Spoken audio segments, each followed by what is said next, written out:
2022 പ്രായപൂർത്തിയാകാത്ത 12,946 പെൺകുട്ടികളുടെ പ്രസവങ്ങൾ നടന്നു എന്നാണ് മുഖ്യമന്ത്രിക്ക് കീഴിലുള്ള ഇക്കണോമിക് ആൻഡ് സ്റ്റാറ്റിസ്റ്റിക്സ് വകുപ്പ് റിപ്പോർട്ടിൽ പറയുന്നത്. മലപ്പുറം ജില്ലയിലാണ് ഏറ്റവും അധികം. സാമൂഹിക രംഗത്തും ആരോഗ്യരംഗത്തും നമ്പർ 1 എന്ന് അവകാശപ്പെടുന്ന കേരളത്തിലെ കണക്കാണിത്. പ്രായപൂർത്തിയാകാത്ത അമ്മമാരുടെ മതം തിരിച്ചുള്ള കണക്കും സർക്കാർ പുറത്തുവിട്ടിട്ടുണ്ട്. മുസ്ലിം വിഭാഗത്തിൽ 7,412, ഹിന്ദു 4,465, ക്രിസ്ത്യൻ 417. ഇങ്ങനെയാണ് പ്രസവം നടന്നതിന്റെ കണക്ക്. മറ്റു മതവിഭാഗങ്ങളിൽ നിന്ന് 641 കുട്ടികളും ജനിച്ചു.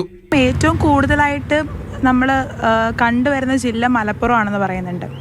അപ്പോൾ എനിക്ക് തോന്നുന്നു വീട്ടുകാരുടെ ഒരു സമ്മർദ്ദം മൂലവും അതുപോലെ മതപരമായ വിശ്വാസങ്ങൾ അടിച്ചേൽപ്പിക്കാൻ ശ്രമിക്കുന്നതിലൂടെ ആയിരിക്കാം ഒരുപക്ഷെ ഇന്നൊരു പ്രായത്തിലെ വിവാഹത്തിന് അവരെ ഫോഴ്സ് ചെയ്യുന്നത്.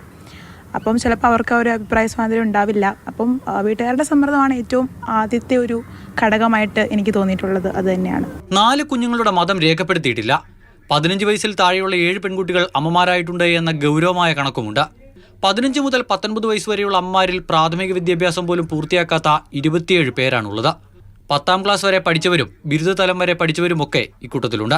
CWC ചൈൽഡ് വെൽഫെയർ കമ്മീഷനിൽ ഇന്റേൺഷിപ്പ് ചെയ്ത സമയത്ത് അവിടെ 15 വയസ്സ് ഒരു 16 വയസ്സോ എന്തായിട്ടുള്ള ഒരു പെൺകുട്ടി ഇതുപോലെ പ്രഗ്നൻ്റ് ആയിട്ട് അവിടെ വന്നിട്ടുണ്ടായിരുന്നു.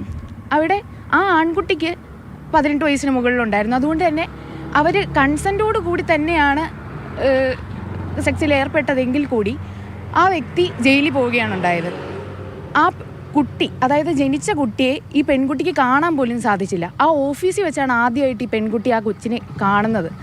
അപ്പോൾ ആ അവസ്ഥയൊക്കെ നമ്മൾ കാണുമ്പം മനസ്സിലാകുന്നത് ഇവർക്കതിനൊരു ബോധവൽക്കരണം ഇല്ലാത്ത, അല്ലെങ്കിൽ ഈ ലീഗൽ അവയർനെസ് ഇല്ലാത്തതിൻ്റെ ഒരു പ്രശ്നം തന്നെയാണ്. ഹെൽത്ത് ആയിക്കോട്ടെ, ലീഗൽ ആയിക്കോട്ടെ, അതിനൊരു കൃത്യമായിട്ടുള്ളൊരു ബോധവൽക്കരണം നൽകുകയാണ് ഏറ്റവും നല്ലൊരു മാർഗം. സാമൂഹികവും ആരോഗ്യപരവും തൊഴിൽപരവുമായ വിഷയങ്ങളിൽ ഇത്തരത്തിൽ ഗർഭിണികളാകുന്ന പെൺകുട്ടികൾ ഗുരുതരമായ പ്രശ്നങ്ങൾ നേരിടുന്നുണ്ട്.